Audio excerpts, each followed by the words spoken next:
Hello అండి అందరికీ.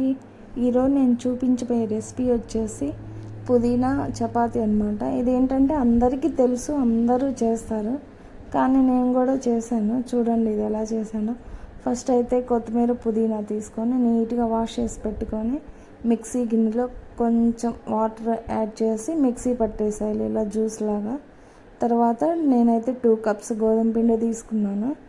ఇలా తీసుకున్న తర్వాత కొంచెం సాల్ట్ తగినంత, కొంచెం జీలకర్ర, కొంచెం పసుపు యాడ్ చేసేసి పెప్పర్ పౌడర్ వేసాను. నేనైతే కారం వేయట్లేదండి, మా పిల్లల కారం తక్కువ తింటారు, మంట అంటారని కారం వేయాల.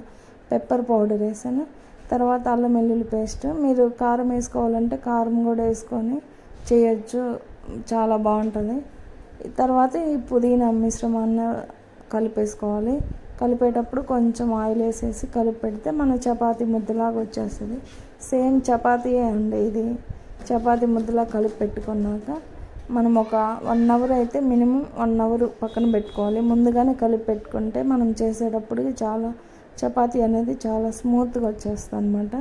చూసారు కదా, ఇలా అయిన తర్వాత 1 అవర్ తర్వాత నేను క్లోజ్ చేసిన తర్వాత ఇలా ఉంది పిండి. అయితే ఇంకొకసారి సేమ్ ఇలా కలిపేసుకొని మనం ముద్దలు చేసుకొని చపాతీ చేయాలి.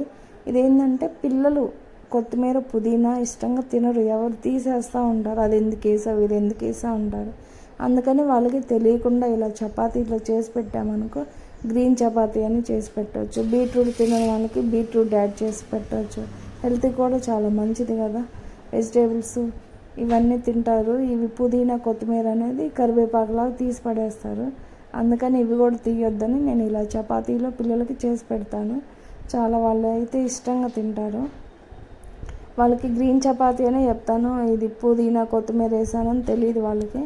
ఆ ఫ్లేవర్ అయితే తెలుస్తుంది. ఇలా చపాతీ వేసిన తర్వాత 2 సైడ్స్ ఇలా ఆయిల్ వేసుకొని నీట్గా మంచిగా కొంచెం రెడ్గా వచ్చేలా కాల్చుకోవాలి. చూసారు కదా, ఇలా చాలా బాగుంటాయండి. వేడివేడిగా తిన్నారనుకో పిల్లలు అందరం, నాకైతే చాలా బాగా నచ్చాయి. ఇందులో అయితే ఏ కర్రీ లేకపోయినా వాళ్ళకి స్కూల్ లంచ్ బాక్స్లోకి ఇలా కట్టియచ్చు, చాలా ఇష్టంగా తింటారు పిల్లలు కూడా. ఏ కర్రీ లేకుండా ఇలా తినేయచ్చు. ఇలా అయిన తర్వాత చాలా చూసారు కదా, గ్రీన్ కలర్లోనే వస్తుంది మోస్ట్లీ చల్లారిన తర్వాత. నేనైతే గ్రీన్ చపాతీ అని పెట్టి ఇలా బాక్స్లో పెట్టేసాను అనమాట. వాటితో పాటు జస్ట్ ఒక ఉల్లిపాయతో నంచుకుంటే ఆ టేస్టే వేరే లెవెల్ ఉంటుంది. మీరు కూడా ఒకసారి ఇలా ట్రై చేయండి. నా వీడియో నచ్చితే లైక్ కొట్టండి. బాయ్.